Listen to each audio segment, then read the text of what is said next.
Bonjour les étudiants, tout va bien?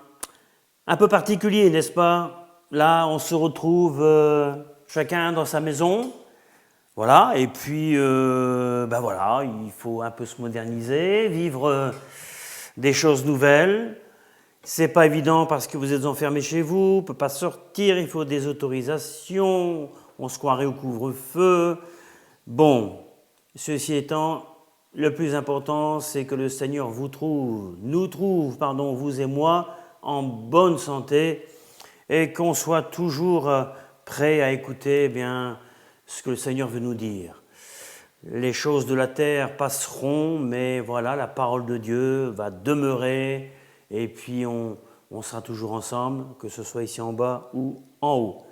Alors, on est toujours sur notre thématique, le royaume de Dieu. Le royaume de Dieu avec toute sa sphère. Alors, c'est la leçon numéro 3, la session 4. Je pense que vous l'avez lu, que vous n'avez pas été trop perturbé par les aléas de tout ce qui est médiatique, etc. La paix du Seigneur est sur chacun de nous. Alors aujourd'hui, l'établissement du royaume de Dieu. Il n'y aura pas d'interaction, le cours est comme ça, mais j'espère que vous avez bien lu tout ça tranquillement et que chacun a dû être rafraîchi dans son cœur et dans son âme. L'établissement du royaume de Dieu. Dans notre leçon, il est écrit en haut, à gauche, le but de Dieu est l'établissement de son royaume sur la terre comme au ciel. Le Seigneur a laissé un modèle de prière, on avait déjà vu ça précédemment, Matthieu 6, versets 9 et 10. Voici donc comment vous devez prier. Notre Père qui est aux cieux, que ton nom soit sanctifié, que ton règne vienne, que ta volonté soit faite sur la terre comme au ciel. Selon les traductions que vous avez, elles se ressemblent. Donc, vous et moi, nous savons que le royaume de Dieu se situe à l'intérieur de l'homme qui est né de nouveau. Ce n'est pas possible avant. On ne rencontre pas le Seigneur, on ne sait pas ce que c'est que le royaume de Dieu. Quelqu'un qui n'a jamais passé le permis de conduire ne sait pas comment on conduit. Même s'il voit autour de lui que ça bouge, qu'il y a des gens dans des voitures, il faut qu'il passe l'examen lui-même. De la même manière que nous sommes passés par la nouvelle naissance et le royaume de Dieu s'installe au fur et à mesure dans notre vie personnelle. C'est pourquoi l'affirmation du royaume de Dieu se situe à deux niveaux. D'abord, dans la vie du chrétien et dans le monde. Alors, ce qu'on peut voir ensemble, très rapidement, l'établissement du royaume de Dieu dans la vie du chrétien. Pour que le royaume de Dieu et toutes ses bénédictions se manifestent et soient établis dans notre vie, il est nécessaire de connaître ces principes. Et ça, c'est très important, on en a besoin. Et le royaume de Dieu est l'ensemble de la vie de Jésus-Christ, de ses principes, des doctrines et des lois du royaume qu'il prêchait. Le Seigneur avait cette priorité, c'est de donner, d'annoncer le royaume de Dieu, d'abord aux Juifs, aux siens, quoique ils aient refusé son message beaucoup plus tard et pas si loin que ça, après le départ de son ministère, il avait déjà été rejeté. Alors, seule la combinaison de ces composantes donne la possibilité de vivre dans le royaume de Dieu. L'accomplissement de la loi sans une nouvelle naissance, sans l'acceptation de l'esprit de vie et du formalisme de la religion. Oui, aujourd'hui les religieux sont un peu partout. Le formalisme, la religion, les dogmes ont quelquefois freiné, ont même obstrué la compréhension de l'entrée de la nouvelle naissance dans nos vies. Aujourd'hui, peut-on dire que l'expression nouvelle naissance fait partie du vocabulaire parmi certaines religions? Non, je ne pense pas, à moins qu'il y ait des chrétiens qui soient sortis réellement de ces systèmes religieux et en lisant la Bible, ils ont compris. Ils ont compris certaines choses. Si Dieu a accepté de telles relations avec l'homme, alors il n'aurait pas été nécessaire que Jésus-Christ sacrifie sa vie. C'est vrai, les hommes ont en quelque sorte parachevé la religion, ils ont donné des recettes, mais n'ont pas spécialement dit que Christ devait mourir sur la croix pour vous et moi. Mais dans ce cas-là, le sacrifice de Jésus n'est pas utile.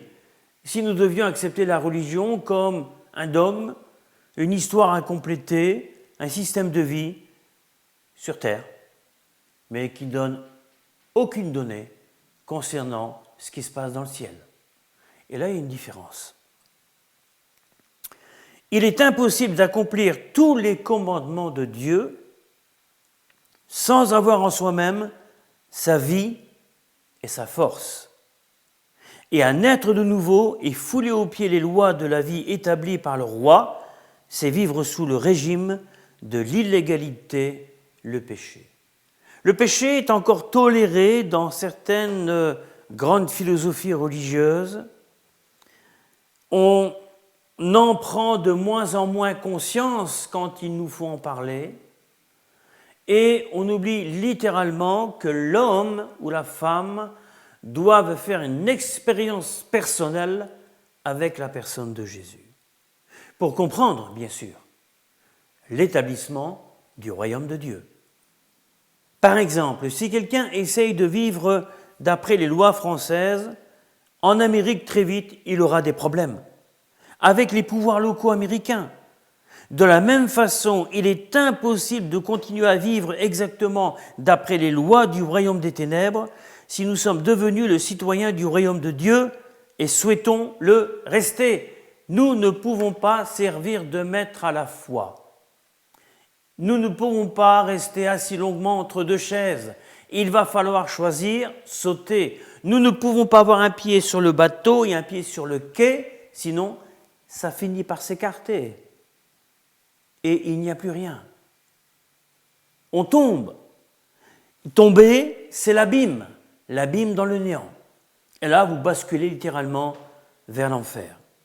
Ne soyons pas insouciants, bien-aimés, Dieu a établi de bonnes lois pour vous et moi, dont l'accomplissement assure la sécurité, le bien-être et le succès et permettent d'éviter certains problèmes dans ce monde qui est embourbé dans le péché. Vous le voyez autour de vous. Vous avez rencontré le Seigneur et vous avez fait déjà parmi vous des expériences et vous vous rendez compte qu'il y a un grand fossé entre la vie chrétienne et la vie de ce monde. Dieu veille à ce que ceux qui accomplissent sa volonté, c'est-à-dire les véritables citoyens du royaume de Dieu, reçoivent les biens du royaume. Parce que ça, c'est aussi l'établissement du royaume de Dieu. C'est comprendre que dans ce royaume, il y a des biens qui sont réservés pour vous et moi. Alléluia. Et ça, c'est bien. Je trouve que c'est quelque chose qu'il faut garder vraiment à l'esprit.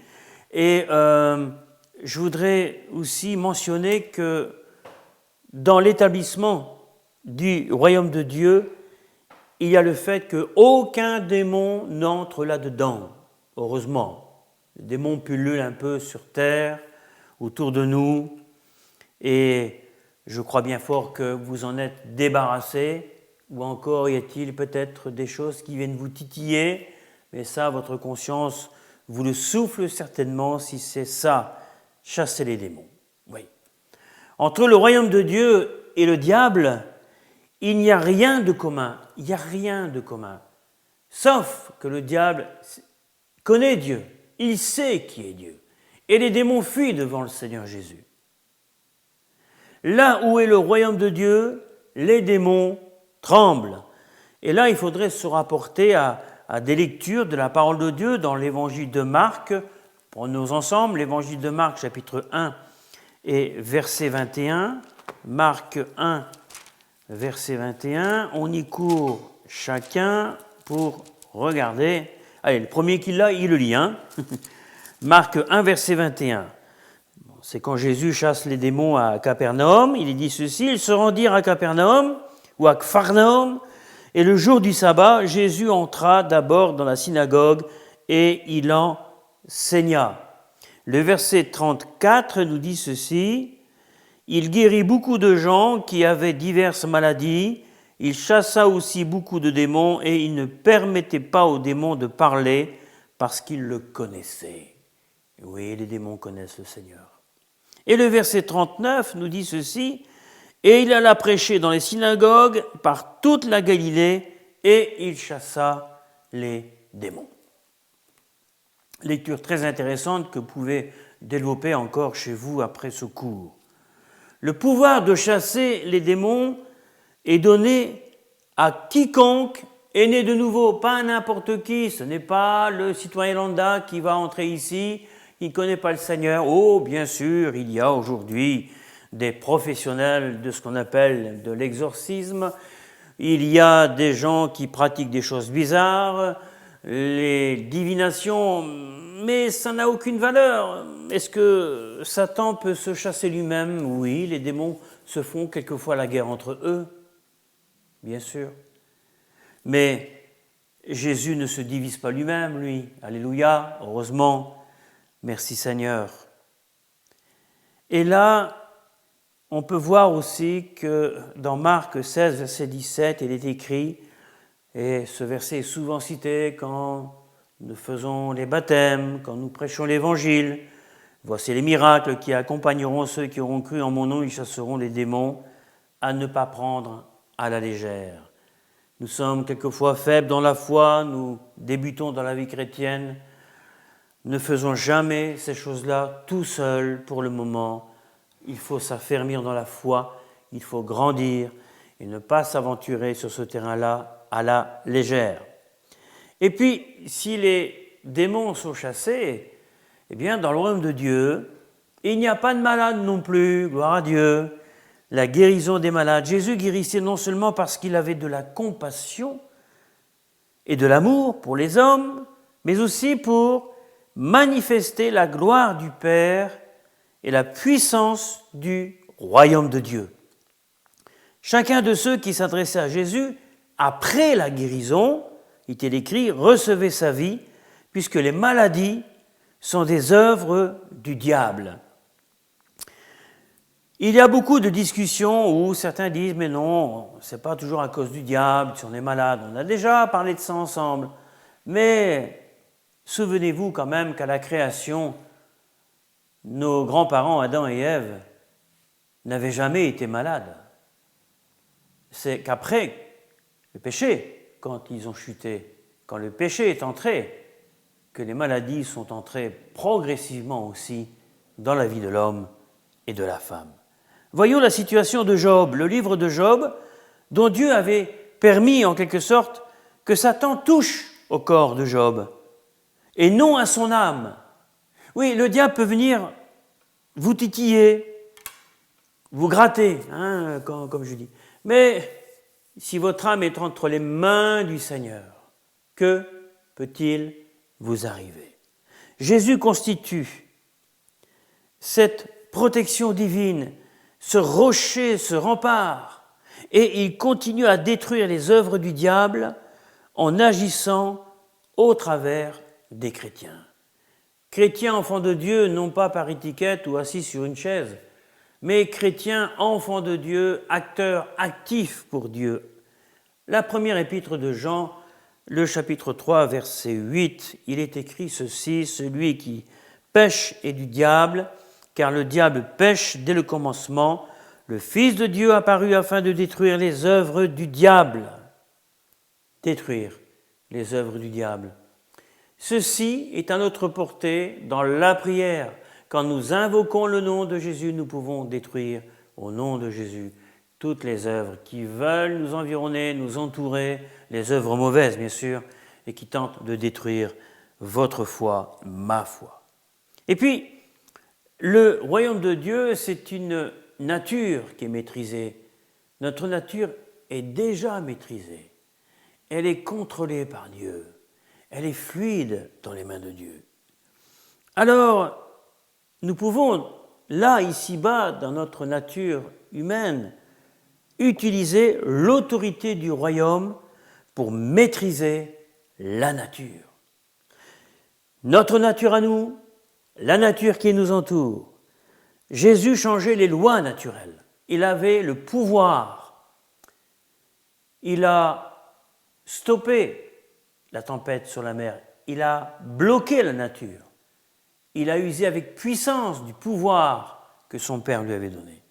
Les vents et la mer lui obéissent. Marc chapitre 4, versets 35 à 41. Les éléments déchaînés qui sont autour de nous et qui tentent de nous menacer. Aujourd'hui, on parle de ce virus. Quelle sera la limite de ce virus, de son action? Une chose est sûre, bien entendu, nous obéissons aux autorités de la ville, du gouvernement, mais nous obéissons aussi à la parole de Dieu, où nous avons le pouvoir de maîtriser, de chasser la maladie, de dire « Seigneur, que ça n'entre pas dans ma maison et que ma famille soit protégée ». Nous appartenons au royaume de Dieu. Déjà par la foi, nous pouvons ordonner à la mer et au ciel, à toutes les difficultés, aux tempêtes de la vie du quotidien, de stopper. Nous pouvons interdire la neige, la pluie, au nom de Jésus. Moi, je l'ai vécu quand j'étais en évangélisation dans la rue, où la pluie a cessé de tomber pendant quelques heures pour que nous puissions prêcher l'évangile dans la rue. Nous avions prié pour cela, et quand nous sommes partis, la pluie est revenue. Alléluia. Il faut prier pour des choses concrètes, dans l'équilibre. Et ça, c'est très important. Dans le royaume de Dieu, il n'y a pas de barrière insurmontable. Tout est sous contrôle. Nous n'aurons aucune barrière. Le champ sera libre. La voie est ouverte. Et puis, s'il y a la maîtrise de la nature, il y a ce qu'on appelle le pouvoir sur la mort. Dans ce royaume de Dieu établi, ce sera la vie. Gloire à Dieu. Jésus ressuscitait les morts. Oui. Jean 11, 18, verset 48 aussi. Vous pouvez lire ce texte tranquillement. C'est aussi possible pour les enfants du royaume. Il faut seulement croire en Dieu. Et en effet, là, tout est possible à celui qui croit et qui l'écrit. Jésus a prouvé sa puissance sur la mort quand il a ressuscité Lazare. Et puis, cet exemple fantastique nous amène aussi à réfléchir et à nous dire, si nous entendons l'Esprit Saint dire à propos de quelqu'un « Allez, ressuscite-le », agissons sans tarder. Bien entendu, je ne veux pas ici donner une parole facile, s'entendre dire « ressuscite-le ». Oui, une dose de foi, une vie claire et transparente en nous-mêmes, et puis surtout, pas de compromis. La Bible dit que notre corps est le temple du Saint-Esprit, notre maison, notre corps, notre enveloppe, une maison où Dieu habite, où Dieu a toute latitude, où rien ne va traîner par terre, aucune poussière, aucune pollution. Et si Jésus habite dans notre maison corporelle, ça veut dire aussi qu'il nous donne toute latitude pour prier en son nom, prendre des décisions, prendre autorité sur quoi que ce soit et de le laisser agir à notre place. C'est lui qui guérit, c'est pas nous. C'est lui qui ressuscite, c'est pas nous. Nous ne sommes que des canaux utilisés. Alléluia. Dieu veut se servir de nous, ne le faisons pas à la légère. Il faut se souvenir que les miracles sont opérés à travers nous par Dieu. Et puis le dernier point où je vais conclure avec vous sur ce cours, c'est que l'établissement du royaume de Dieu, c'est de rentrer sans péché parce que nous avons reçu le pardon de nos péchés déjà ici-bas quand le Seigneur est venu. Le principal établissement de ce royaume de Dieu sur terre est effectivement le pardon des péchés quand les personnes confessent leurs fautes. Nous sommes appelés à apporter le salut aux gens, aux personnes. L'homme qui pêche n'est pas de Dieu, mais du diable, il faut le retenir. Première lettre de Jean, 1 Jean 3, verset 8, relisez ce verset. Jésus est venu pour détruire les œuvres du diable. La première d'entre elles, c'est le péché. Et là-dessus, le diable a été battu à plat de couture, même s'il croit qu'aujourd'hui il a encore certains pouvoirs, mais il a été vaincu sur la croix. Et le retour du Seigneur est imminent. Au travers de ce cours, si jamais on devait vous poser des questions sur le royaume de Dieu, le paradis, vous avez déjà quelques éléments depuis la leçon numéro 1.